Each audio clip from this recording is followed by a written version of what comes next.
You know, when a major commercial airliner goes down, the National Transportation Safety Board doesn't send investigators to the crash site just to uh, gawk at the wreckage. Right, they aren't there for the spectacle. Exactly. They aren't there to be horrified by the tragedy or to sensationalize the destruction. They definitely don't stand around talking about how terrifying it must have been for the passengers. No, because that doesn't solve the systemic problem. Right. They are there for one highly specific, deeply clinical reason. They want to open the black box, they want to pull the telemetry data, and they want to map the exact sequence of events millisecond by millisecond. To understand precisely which hydraulic valve or, which pressure sensor failed. Yes, or which systemic protocol completely broke down. The goal isn't to dwell on the horror. The goal is to understand the mechanics of the disaster so that the system can be understood and ultimately corrected. Which really is the only truly functional way to look at a catastrophic failure. If you get bogged down in the emotional weight of the event, you totally miss the operational reality of why the machine stopped working in the first place. Yeah, you have to isolate the variables. Exactly. You have to look at the inputs and the outputs without bias. And that is the exact framework we're applying today. Welcome to the Deep Dive. Today, we are opening up a special case study for control studies. Right. This is an operational postmortem of a criminal methodology. We are looking at how real operators actually got caught, pinpointing the exact systemic failures that ended their operations. And, crucially, dissecting what a smarter, more disciplined approach would have actually looked like in practice. Exactly. And to do this, we are pulling from a massive stack of source material. We've got 1990s FBI profiling manuals, archival Scotland Yard forensic reports, and post-conviction psychological assessments. Assessments from major criminologists like David Wilson and Dr. Mike Berry. Right. We are laying all of this data out on the table to reverse engineer a system. And we should establish right up front the tone of what we are doing here for you listening. Yeah, that's really important. By looking at these archival sources, we are stripping away the sensationalism that usually surrounds these topics. We are treating this strictly as a clinical investigation into a system failure. No true crime recap vibes here. Exactly. You are looking at a methodology built by a human being operating in a specific geographic and technological environment. And all human systems, no matter how rigorously designed, have failure points. They absolutely do. So the subject of today's black box investigation is a man named Colin Ireland, who operated in London in 1993. And what the data reveals about this specific operation is just, it's utterly fascinating. It really is, because we are looking at an individual who built an operationally functional system of evasion. He designed a methodology that, structurally speaking, worked flawlessly to defeat the investigative techniques of the era. But he ended up completely engineering his own downfall anyway. Right. The central paradox of this case study is that his operational security was fundamentally at odds with his psychological mission parameters. Can you break that down a bit? Sure. So he didn't fail because his forensic countermeasures were sloppy. He failed because the primary objective he set for himself required him to announce his success to his adversary. Like firing a flare gun. Exactly. If you build a stealth aircraft, but your mission requires you to fire a flare gun out the window to make sure everyone sees you flying it, the stealth engineering is completely irrelevant. Wow, yeah, that makes perfect sense. Let's pull the baseline data from the archives and look at how this operator was built, because the structural instability really starts on day one. It does. Colin Ireland was born on March 16, 1954, in Dartford, Kent. And the environment he was born into was just incredibly chaotic. Highly unstable. Right. Born to unmarried teenage parents. His father left before he was even born, was never even named on the birth certificate, and had zero contact with him. He grew up with his mother and maternal grandparents in extreme poverty. The telemetry data on his early childhood development shows a total absence of a stable baseline. By the time he was 11 years old, he had moved 9 times. 9 times by age 11. Yeah, and attended 6 different primary schools. He ultimately drops out of formal education entirely at age 13. That is just a massive amount of upheaval for a developing brain. Absolutely. If we look at attachment theory and childhood development, that level of transience prevents a developing mind from ever forming a secure anchor. The environment is constantly shifting. Which means you never feel safe. Exactly. It embeds a chronic, low-level hypervigilance. You are always the new kid, always adapting to a new microenvironment, always assessing threats. And the threat assessment was, unfortunately, very real for him. The archival psychological assessments highlight a very specific thread of predatory encounters in his early timeline. Right, the early assaults. Yeah. Before he even reached his teenage years, he was approached by older men seeking sexual contact in public places on 4 separate occasions. And the locations were just mundane public spaces. A fairground, a public toilet. A cinema and a shop. This is a critical data point for the psychological profile. When a child's environment repeatedly signals to them that they are prey, Or they're actively being hunted. right, hunted in normal, everyday settings, it fundamentally alters their psychological architecture. It maps the world as a predatory landscape. But what's crucial here is the output of those encounters. Because he didn't just submit. The records show he resisted all of them. He physically or verbally fought them off every single time. Which builds a very specific type of internal framework. He wasn't subjugated by these encounters, but the fact that they kept happening embedded a profound, unresolved rage. And a deep sense of violated innocence, I imagine. Exactly. He learned early on that the world is divided into predators and prey, and he successfully defended himself from being the prey. Psychologists point to these specific events as the origin point for a latent desire to reclaim ultimate control through dominance later in life. We see that need for control start to manifest in his early criminal trajectory, but it's honestly incredibly mundane. He starts at age 16 with theft. Just petty crimes. Right. By 17, he's convicted of robbery. He ends up in Borstal, which is a youth detention center, escapes, gets sent back. Throughout his 20s and into his 30s, he just accumulates this steady record of mid-level crimes. 1975 brings car theft, criminal damage, burglary. 1977 is extortion. 1980 is another robbery. Then attempted deception in 1985. If you feed that criminal record into an analysis matrix, it doesn't output a criminal mastermind. It outputs a persistent, low-level offender who lacks the discipline to avoid capture. Yeah, he's consistently engaging in risk-taking behavior, but he doesn't have a refined methodology. He is a blunt instrument. And his civilian life completely mirrors that lack of refinement. He works briefly as a volunteer fireman. He manages a homeless shelter for a period. He marries a woman named Virginia in 1982, but that ends 5 years later due to his own infidelity. Then he marries again in 1989 to Janet. Right, a relationship marked by domestic violence, and they separate in the early 90s. Which brings us to the operational turning point. It is 1993. Colin Ireland is 38 years old, Unemployed, twice divorced. living completely alone in a flat in Southend-on-Sea, which is a coastal town in Essex, and he makes a decision, a literal quote-unquote New Year's resolution, to become a serial killer. He used that exact phrasing in later interviews. He sat down and made a New Year's resolution. Okay, I have to pause the timeline right here because I think anyone listening to this is having the exact same reaction I am. That framing sounds absurd. People make New Year's resolutions to start jogging or, to organize their garage or learn Spanish. Right. They don't pour a cup of coffee on January 1st and decide, I'm going to become a serial killer. That implies a level of mundane administrative choice that contradicts everything we usually hear about these types of crimes. How does someone just calmly decide to initiate this kind of operation? It's a vital question, and it's exactly why we are studying this case today.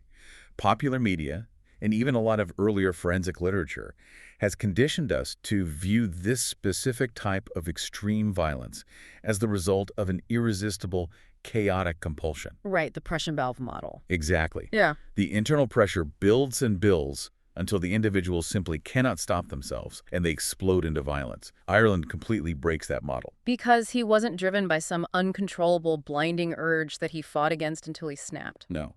He made a calculated, cold, administrative decision. But why? What is the utility of that decision if it's not fulfilling a primal compulsion? Status. If you look at his baseline at age 38, he has achieved absolutely nothing of note. He has no career, no stable relationship, no power, and no social standing. He feels entirely invisible to the world. Precisely. He didn't want to kill because he had a biological imperative he couldn't control. He wanted to kill because he was seeking significance. He actively decided he wanted to matter, and he calculated that becoming an infamous, feared figure was the most efficient route to achieving that status. The murders were just the vehicle. The destination was recognition. Because it was a calculated decision, he didn't just walk out his front door with a weapon. He prepared for it like someone studying for a professional certification. The source material shows he actively researched the methodology. He was reading up on the FBI's crime classification manual, which had actually recently been published at the time. Yeah. He studied the differences between organized and disorganized offenders. He researched geographic profiling, which was an emerging law enforcement science in 1993. He wanted to understand how spatial data is used to link crime scenes back to a central anchor point. He was basically running a red team exercise against his own future operation. He was looking at the tools law enforcement would use to catch him and building countermeasures into his plan before he even selected his first target. And what's truly chilling is that he found a metric for success. In his research, he found that the FBI threshold for classifying an individual as a serial killer was, at that time, 5 victims. So he made that his concrete key performance indicator, his KPI. He didn't plan to kill indefinitely. He planned to hit the number 5, secure the classification, and then stop. He literally gamified the operation based on an FBI manual. The level of detachment is just profound, but it also sets up a highly specific operational challenge. If you know you are going to execute 5 distinct events and you know the adversary, right, the police, will be actively hunting for a pattern after event number 2 or 3, how do you structure your operation to ensure you survive long enough to hit event number 5? Well, you need a system. Right. Step 1 of Ireland's methodology was geographic separation. He lived in Southend-on-Sea, but he deliberately chose London as his operational zone. Why is that distance so critical from an analytical standpoint? This directly reflects his study of geographic profiling. In 1993, the mathematics of spatial criminology relied heavily on a concept called distance decay. Distance decay. Okay. The theory is that criminals, like all humans, operate on a principle of least effort. They will travel only as far as necessary to find a suitable target. Therefore, a cluster of crimes will usually have the offender's home base right in the center. The anchor point. Exactly. But right around that anchor point is a buffer zone. It's an area where the offender won't strike because it's too close to home and risks immediate recognition. So if a series of crimes happens in a specific neighborhood, the police start looking at local offenders who live just outside that immediate neighborhood. That's right. Ireland understood that if he operated in Southend, local police would instantly narrow the suspect pool to local men with a criminal record of violence or burglary, and his name was absolutely on that list. Because of his lengthy rap sheet. Yes. So by taking a train and commuting 40 miles into London, a massive, dense metropolitan area of millions of people, he completely severed the geographic link. He flattened the distance decay curve. A local detective in London is not going to cross-reference a local crime scene with the burglary records of a coastal town 40 miles away. Never.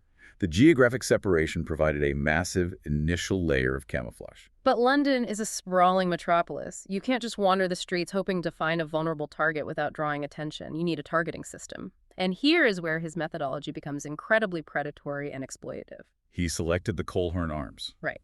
A prominent pub in the Earl's Court area of West London. Now, the context here is critical for the listener. In 1993, this pub was a well-known, established venue for the gay sadomasochism community. Men went there seeking specific dynamics. Bondage, ladle, dominant, and submissive roles. But the data point we have to keep in mind is that Colin Ireland was entirely heterosexual. He explicitly stated he had absolutely no sexual interest in men. He wasn't entering that space to participate in the community. He was entering it to exploit its social architecture. To successfully execute his chosen method of murder, which was asphyxiation and strangulation, he needed to completely overpower an adult male. Doing that in a sudden, violent ambush is highly risky. Extremely. It creates a struggle, it creates noise, and it generates massive amounts of forensic transfer. Skin cells under fingernails, torn clothing, blood. So he bypasses the ambush entirely by using a cover story. He posed as a dominant partner, specifically seeking out men who desired the passive, submissive role. Which allowed him to be invited into their homes willingly. It allowed him to apply ropes and handcuffs willingly. The restraint was his murder method, but the cover story made the initial application of that restraint entirely consensual. He literally convinced his victims to secure themselves, effectively neutralizing their ability to fight back before the actual attack even began. It is a terrifyingly efficient operational hack. He neutralized the physical variables of the crime scene, But the choice of this specific community wasn't just about the mechanics of the restraint. No, it was a calculated exploitation of massive institutional blind spots. We have to look at the systemic landscape of Britain in 1993. The social and legal context was highly polarized. Section 28 was in effect. Yeah, Section 28, which was a law prohibiting the quote-unquote promotion of homosexuality. There was a profound, deeply ingrained friction between the gay community and law enforcement. The marginalization was structural. Gay men, particularly those involved in niche communities like S&M, had acute, highly rational reasons to avoid interacting with the police. Even reporting a lesser crime, like a theft or an assault, could expose their lifestyle. That exposure could cost them their jobs, their housing, and their relationships. It was a very real fear. Picture this like a cybersecurity scenario. Imagine a hacker looking for a way into a secure network. They don't attack the firewall directly. They looked for a zero-day exploit. We're at a vulnerability in the software that the creators don't even know exists yet. So there is no patch for it. Ireland didn't just seek out physically vulnerable individuals. He found an entire community where the reporting mechanism, the police, was fundamentally disconnected from the targets. He knew the community was reluctant to talk to the authorities, and he knew the authorities were not actively prioritizing the protection of that community. He operated in that dead space. Building on that cyber analogy, the police were running an outdated antivirus system that didn't even recognize the network he was targeting. Ireland recognized this social friction as a massive operational buffer. In his later confessions, he explicitly stated he had no animus or grudge against gay men. In his mind, it wasn't a hate crime. It was a cold, practical, logistical calculation. They were simply the most accessible targets with the lowest probability of triggering a rapid, coordinated police response. Let's break down the actual operational system he deployed once he was inside that dead space, because he established incredibly strict rules of engagement for himself. First, the methodology relied on what we'll call the murder kit. Right.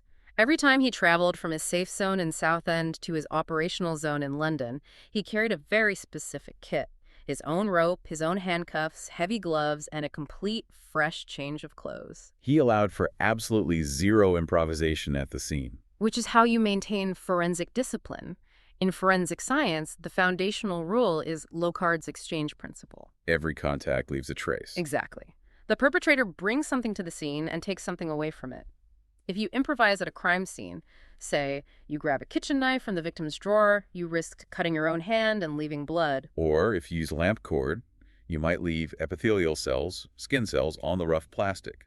By bringing a fully controlled, prepared kit and wearing gloves the entire time, he drastically minimized the forensic transfer. He controlled the exact materials interacting with the victim. And his post-event protocol was just as rigid. He didn't just execute the crime and flee. He methodically cleaned every single crime scene to wipe away whatever minimal traces he might have left. But here's the piece of his operational camouflage that is arguably the most brilliant from a purely analytical standpoint. The departure timeline. Yes. After completing the cleanup, he didn't run out into the night. He stayed in the apartment with the victim's body overnight. He waited for the sun to come up. He waited for the morning rush hour. If we look at how temporal variables affect criminal investigations, that morning departure is incredibly sophisticated. Consider the environment of a residential building in West London. Okay. If a neighbor looks out their window at 3 in the morning and sees an unfamiliar man carrying a bag moving quickly out the front door, that anomaly registers. Late-night movement inherently implies illicit or emergency activity.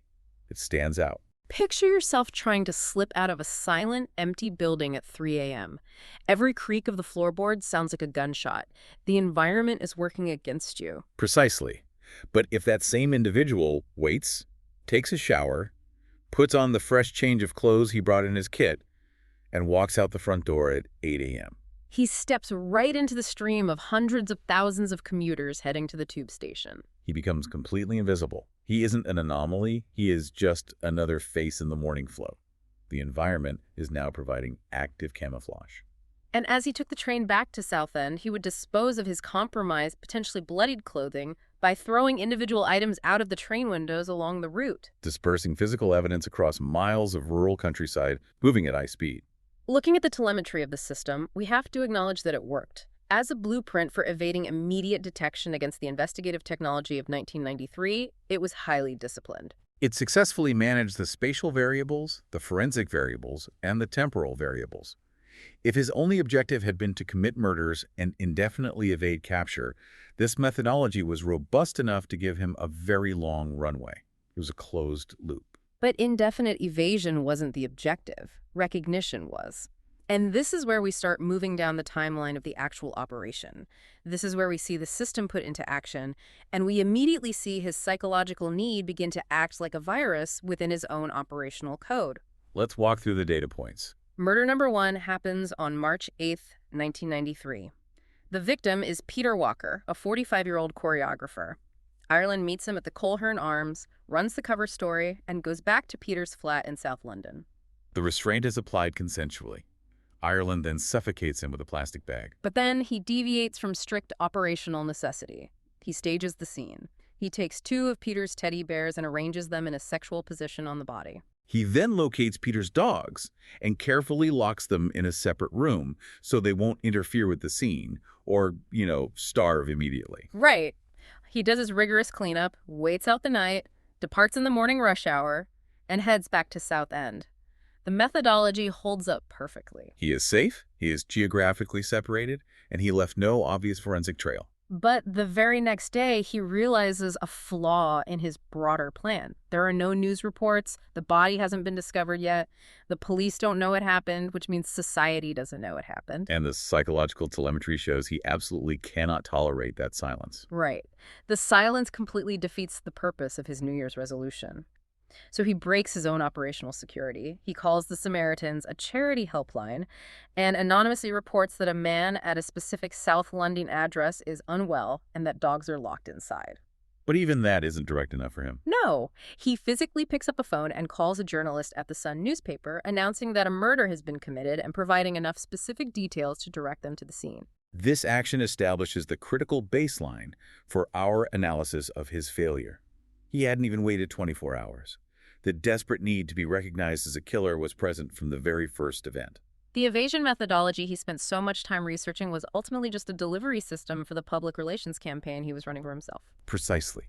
Let's look at how the timeline progresses, because the system undergoes a massive stress test 2.5 months later. Murder number 2 happens on May 28th.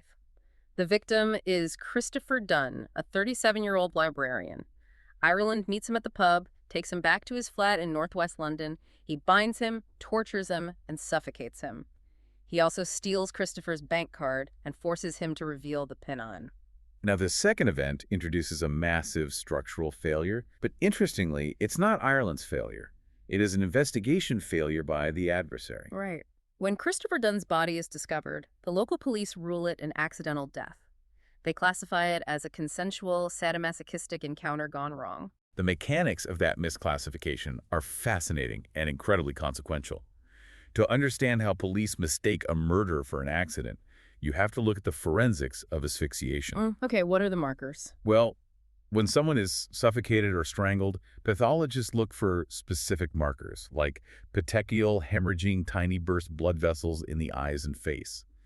But in an S&M context, mild asphyxiation is sometimes used consensually. Ah, I see. Because Ireland had meticulously cleaned the scene, removed his own restraints, and taken his murder kit with him. The local detectives walked into a room devoid of obvious forced entry or struggle. They saw a man involved in the S&M community dead from asphyxiation, and they just took the path of least resistance. Exactly. They assumed it was a private act that went too far. That forensic misclassification was the single biggest operational gift Ireland received during this entire timeline. A localized decision, made without adequate scrutiny of the broader context, effectively masked the second murder from the series entirely. It gave Ireland 2 months of unearned breathing room. And to compound that error, we have to look at the geographic fragmentation of the police forces in 1993. Peter Walker lived in South London. Christopher Dunn lived in northwest London. These investigations were being handled by completely different policing units in different boroughs. The technological limitations of the era played a huge role here. In 1993, the Police National Computer, the PNC, was largely used for checking vehicle registrations and basic criminal records. It was not the interconnected, AI-driven pattern recognition database that exists today. Not at all.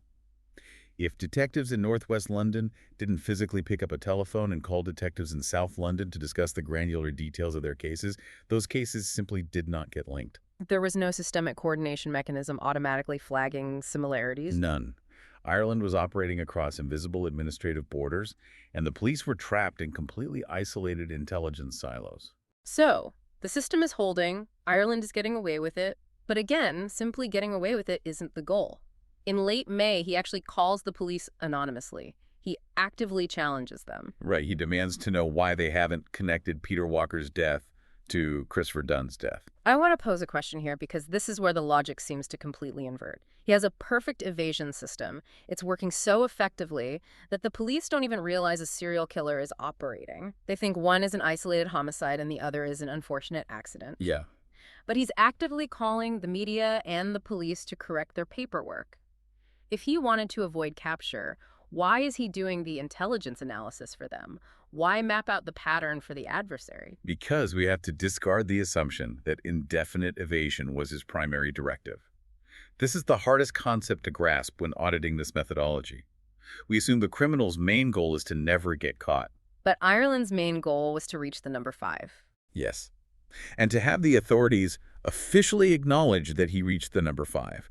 The methodology he built, the gloves, the meticulous cleanup, the morning commuter camouflage, the geographic distance, was entirely designed to protect the interval between the murders. He didn't need the system to keep him out of jail forever. He just needed the system to keep him out of jail long enough to execute the next event in the sequence. Calling the police wasn't a lapse in his operational discipline. Engaging the police to ensure they recognized the pattern was the entire point of the operation. That distinction completely reframes the telemetry. It changes how we view the acceleration of the timeline. Let's look at that compression. March, then a gap until late May, and now we hit June, and the system starts moving at terrifying speed. Murder number 3, June 4th. Perry Bradley III, a 35-year-old American businessman. Ireland brings him back to his flat in Kensington. Perry is reluctant, so the cover story fails slightly. Ireland has to force compliance by threatening him with a cigarette lighter. He extorts the bank peon, strangles him, leaves the doll placed on the body, and steals money from an ATM. Murder number 4 happens just 3 days later, June 7th. Andrew Collier, a 33-year-old housing warden in East London. He is bound and strangled after refusing to give up his bank details. Now let's look at how the media narrative influences the operation here. Earlier in the press, because Ireland had called the Samaritans to ensure Peter Walker's dogs were safe, the media had constructed this psychological profile of the unknown killer as a caring animal lover. Which Ireland absolutely hates. He despises that soft characterization. So at Andrew Collier's flat, he explicitly kills Andrew's pet cat for the sole purpose of ruining that specific media image. He wants to be feared, not seen as compassionate. After leaving that scene, he calls the police again. He tells them, "I did the American," and directly asks why they haven't publicly linked the 4 deaths yet. Notice the drastic escalation in velocity. He goes from a 2.5-month cooling-off period to a 3-day gap. Why so fast? Dr. Mike Berry, one of the forensic psychologists who profiled the case extensively after the fact, noted that this rapid compression is driven by what we call a violent fantasy loop. Okay, what does that mean? When Ireland conceived of this plan in January, he built up a massive internal fantasy of what it would feel like to be a mastermind. He expected profound psychological satisfaction and immediate, massive public infamy. But the reality was falling incredibly short. Exactly. The police were slow to connect the dots. The media wasn't granting him the godlike status he craved. The action didn't provide the expected payoff, so the internal pressure didn't vent. Because the need wasn't met, the timeline compressed. He sped up the cycle trying to force the outcome. Which brings us to the final target in the sequence. Murder number 5, June 12th. Emmanuel Spiteri, a 41-year-old chef. Ireland meets Emmanuel at the pub. They travel together by train to Emmanuel's flat in southeast London. Ireland executes the murder, attempts to set fire to the flat to destroy evidence, fails, and then leaves. He then makes the final call to the police. He tells them exactly where the body is located.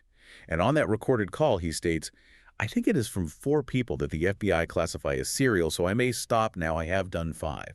He hit the KPI, he announced it to the adversary, and then he just stopped and waited for the recognition to roll in. He achieved the exact mission parameter he set back in January. 5 documentable events formally acknowledged by the authorities. In his mind, the operation was a complete success and the methodology had held up. But here is the absolute crux of this deep dive, the methodology failure. Because while Colin Ireland sat in Southend thinking he had run a flawless operation and could now enjoy his infamy from a secure distance, his system had already suffered 2 critical, fatal breaches. This is the most gripping part of the analytical breakdown, looking at how a system that looks flawless on paper actually breaks down when it collides with reality. Let's pull the data on failure point number 1, the fingerprint. This breach occurred during the 4th murder at Andrew Collier's flat in East London. We discussed Ireland's intense forensic discipline earlier. He brought heavy gloves. He wiped down every scene methodically before leaving, trying to adhere to Locard's exchange principle. That discipline held up perfectly for 3 complex crime scenes. But while Ireland and Andrew Collier were in the flat prior to the murder, a random disturbance occurred out on the street below. Just sudden noise. Right. Both men naturally went to the window to look out and see what was happening. To lean forward and get a better view, Ireland instinctively reached out his hand and gripped a horizontal metal window bar on the frame to steady his weight. It is an entirely human autonomic reflex. You lose your balance slightly, you reach out to stabilize, it bypasses conscious thought. Later, after executing the murder, Ireland goes into his robotic, methodical cleanup mode. He wipes down the ropes, he wipes down the door handles, he cleans every surface he consciously remembers interacting with during the crime itself. But he completely forgets that earlier unplanned moment at the window. He forgets the metal bar. And that single forgotten contact point yielded a perfect, pristine fingerprint that matched to the extensive criminal record already sitting in the police national computer. It is the classic failure mode of any rigid operational system. You design a protocol to manage planned actions. The murder kit, the cover story, the morning commute, those are all planned variables. The methodology handles them perfectly. But the fatal flaw in a rigid system is always the unplanned variable, the anomaly, the sudden noise on the street. It only took one microscopic break in his strict routine across 5 highly controlled environments to generate the exact piece of physical telemetry the police needed to identify him. It really highlights how fragile these operational models truly are. Absolutely. Now, before we look at the second failure point, which I think is even more fascinating from a systemic environmental level, it is worth noting that the themes we are analyzing today, this clinical study of methodology failures and the terrifying concept of what it looks like to actively correct them, are fictionally explored in a novel titled Adam, a psychological thriller about a killer who studied real historical failures and corrected them, which is available on Amazon Kindle. Yeah, if the first failure point was driven by human error and reflex, the second failure point was driven by something entirely outside of his control, a technological shift. And this brings us to the events of June 12th, the final murder, with Emmanuel. Right. Ireland and Emmanuel met at the Colin Arms in West London, and they traveled together to Emmanuel's flat in southeast London. To make that journey, they walked through Charing Cross Station. They walked right across the main concourse. What Colin Ireland did not know, what his meticulous research had failed to uncover, was that Charing Cross Station had very recently been fitted with a network of security cameras. We have to contextualize this. These were among the very first CCTV cameras installed anywhere in the London rail network. The Ring of Steel surveillance infrastructure, initially prompted by IRA bombing threats, was just beginning to take shape. This failure perfectly illustrates what we call the static environment fallacy in systems analysis. The static environment fallacy. Yes. When Ireland sat down in January 1993 and formulated his New Year's resolution, he built his entire evasion methodology based on the investigative landscape of early 1993. And in early 1993, CCTV was simply not a significant factor in British criminal investigations. It barely existed outside of highly secure government buildings or the interiors of major banks. Exactly. He studied the textbooks, he studied geographic profiling and forensic transfer. But he didn't account for expanding surveillance infrastructure because the infrastructure wasn't in the textbooks yet. He assumed the environment he designed his system to defeat was static. But environments are highly dynamic. The technology arrived, was installed, and expanded faster than his intelligence gathering could update his model. The early 90s CCTV systems were rudimentary multiplex feeds recording onto physical VHS tapes at a low frame rate, requiring human operators to constantly swap tapes. But they were functional enough to capture an image. An operational system that fails to update its parameters alongside its changing environment will inevitably, mathematically, catch its operator off guard. Ireland walked right past a camera lens because his mental model of the world told him that cameras weren't a threat in a public train station. And that specific camera recorded a clear, time-stamped image of Colin, Ireland, and Emmanuel walking together on the night of the murder. So the trap is fully set. Ireland has retreated to his safe zone in Southend. He thinks he is completely secure, waiting to read the newspaper articles about his legacy as a brilliant serial killer. But the environment had shifted beneath his feet. Unbeknownst to him. On July 2nd, 1993, the police take the CCTV footage from Charing Cross, which took them weeks to isolate by manually reviewing hundreds of hours of VHS tape, and they release it to the public through the evening news. And Colin Ireland is sitting in his flat, and he sees himself on the television screen. You can imagine the operational shock of that moment, the sudden, terrifying realization that a variable you never even considered analyzing has completely compromised your anonymity. The black box is suddenly transmitting your coordinates to the world. So he attempts to pivot. He tries to run a patch on the failing system. On July 19th, he proactively walks into a solicitor's office. He admits, yes, I am the man in that photograph.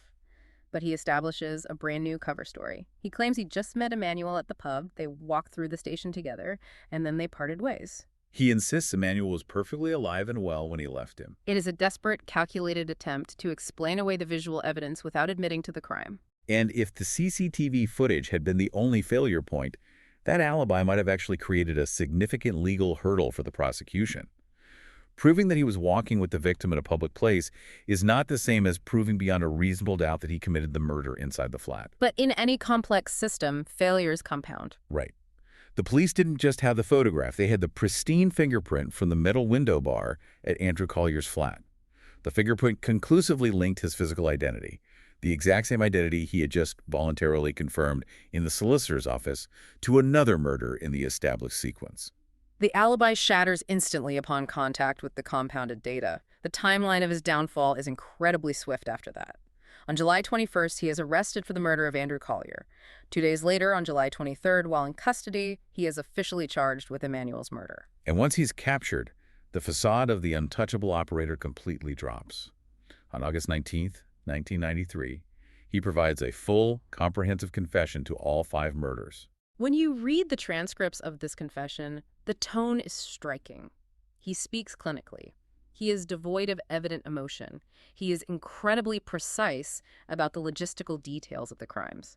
But what is most telling is that he goes out of his way to explicitly clarify 4 specific points for the official record. These 4 points are essential to understanding the psychological engine that drove this entire operation. Let's hear them. Point 1. He states for the record that he was not under the influence of drugs or alcohol during any of the murders. He wants it known that he was fully sober and fully in control. Point 2. He clarifies repeatedly that he is not gay or bisexual. Point 3.